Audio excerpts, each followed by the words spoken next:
Hey guys, what is going on? Fluffy Ninja from War Crew Paintball and War Sports Chicagoland here with kind of a comparison video, I guess. I know this video has been done, I don't know how many times, but I just thought I'd throw my thoughts on it.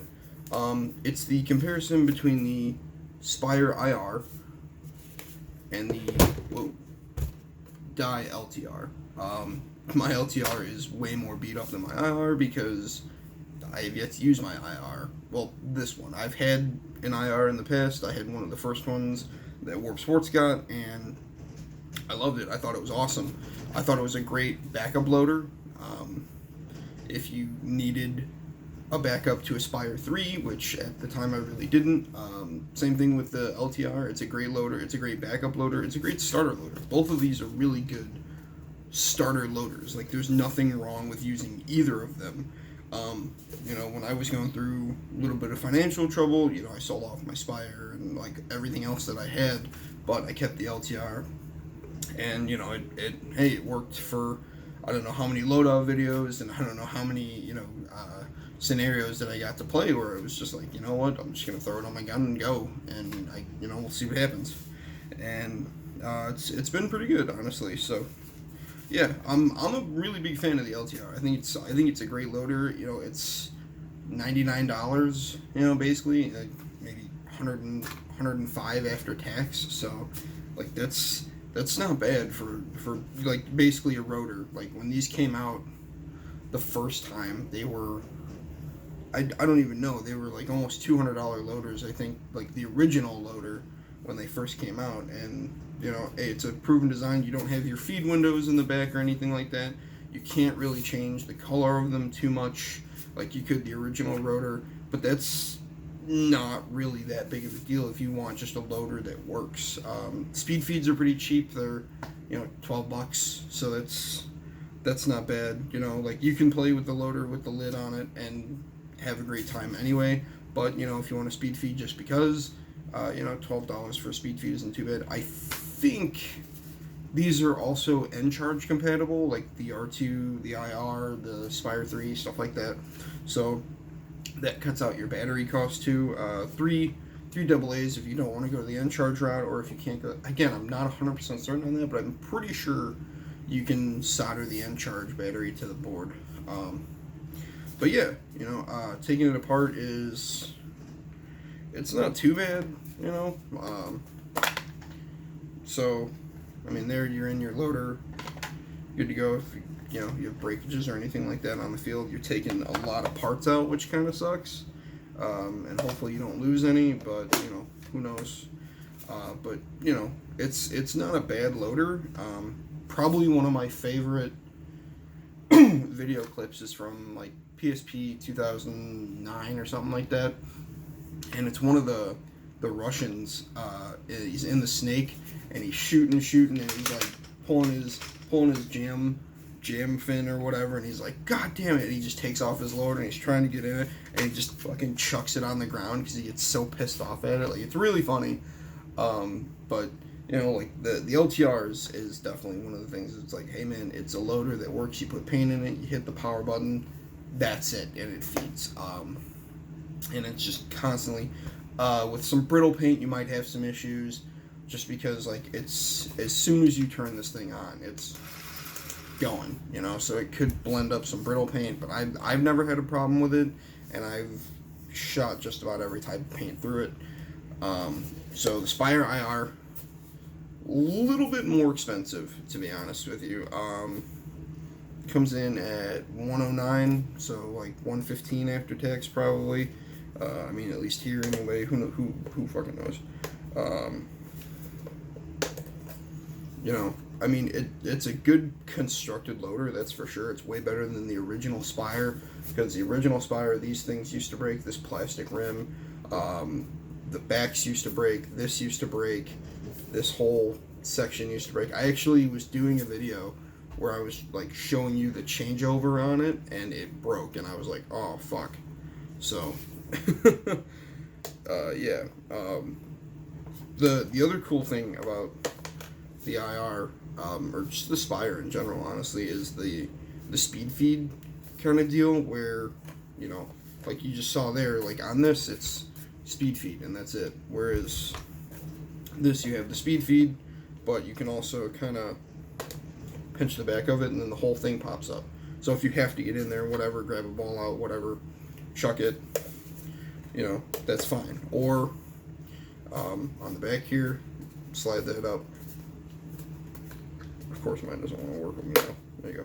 And you can pop the whole back cap off. You can change these back caps to like whatever color you want, which I guess is okay. I mean, I guess it's kind of cool. So yeah, and then like you immediately have access to whatever is in your loader that might be causing a problem. The other thing too is, so okay, you break a ball in your loader, you load in broken paint. That sucks. We've all done it. Taking apart the loader, you're literally popping it off, and your guts are right there. And if you release those two tabs, your guts could just go fucking everywhere. Especially if your loader is still on.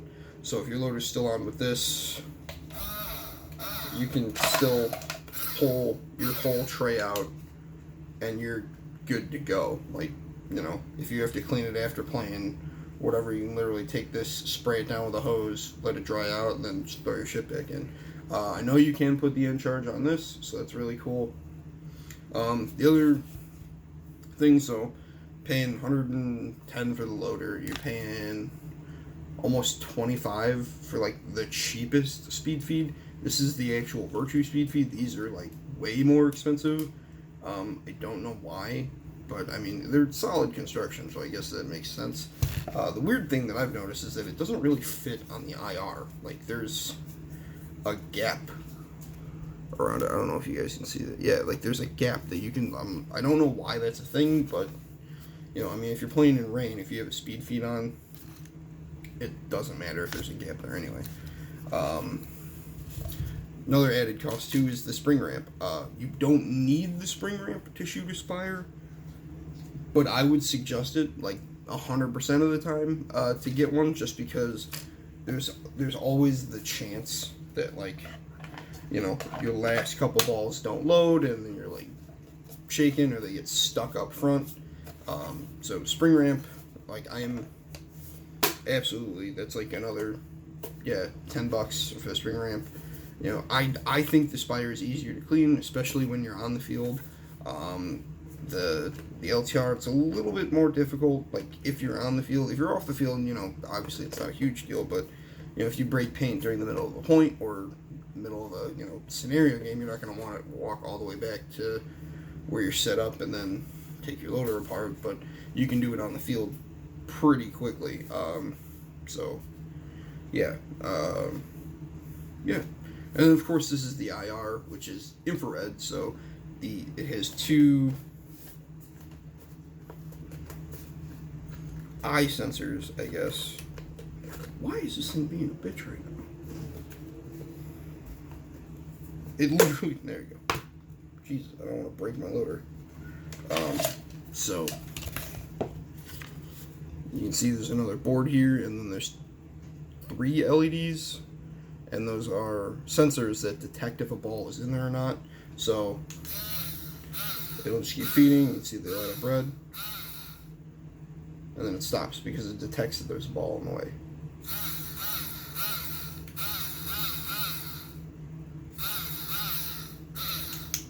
It's also a little bit quieter too when you run out of paint. So I guess it's another plus. Both are, you know, one button on off. Doesn't actually have a jam button anymore. I know the Spire 3 is a jam button on the bottom. You got the shark fin on the LTR. So yeah, you know, it's just, it really just kind of comes down to personal preference. There's a little bit more cost with the IR, but you do kind of get the benefits out of it. You know, I mean, the rotor has the ramp in the back for loading paint, so that's really nice that it's just kind of built in. But yeah, it really is just kind of personal preference. You know, people, oh, I hate the rotor, oh, I hate the Spire. Whatever, dude. Like, I used to not like the rotor, just because of the rotors that I had. Like, they jammed all the time, they sucked, like, they were just awful, but they were original rotors. Whatever tiny design tweaks that they did to the LTR, which they didn't really change much. They might have changed, you know, like, just a little bit of shaping, or they might have changed like just down to the millimeter of how easy things move. Because I know on my original rotors, my ramp got stuck all the time. Like my ramp would just get stuck down, and that was it. Like it wouldn't move. So I had to take the whole loader apart or smack the shit out of it to get it to work. But it really is just kind of personal preference. I still prefer my Spire 3, which I haven't gotten a new one, but the LTR really did the job for when I needed a loader. Super happy to have a Spire again, but yeah. I would, again, it is personal preference. I think the shape of the Spire is cooler. Looks like a spaceship. So, yeah. It really is just down to you and what kind of loader design that you want, what kind of loader fits best with how you play, I guess. They all feed paintballs pretty much the same. So it really is just down to your preference for what you want on top of your gun. So thank you guys for watching, and I'll catch you in the next video. Bye.